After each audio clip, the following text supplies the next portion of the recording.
என் நெஞ்சில் குடியிருக்கும்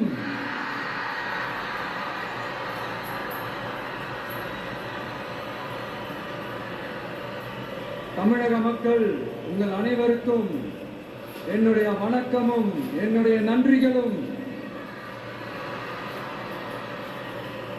குறிப்பா திருச்சி கிழக்கு தொகுதி மக்கள் உங்கள் அனைவருக்கும்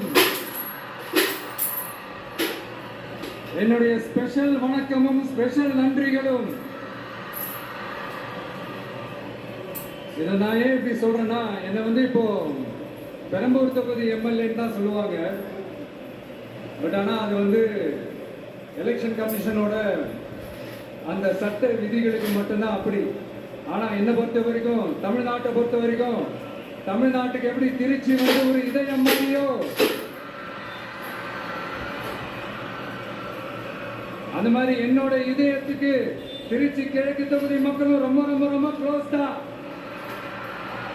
அதுல எந்த மாற்றமும் கிடையாது. சரிங்களா?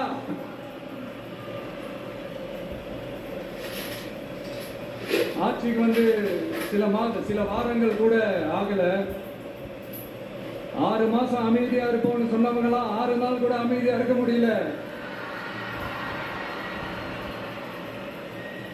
ஆட்சிக்கு 1/2 மணி நேரத்திலே ஆரம்பிச்சிட்டாங்க.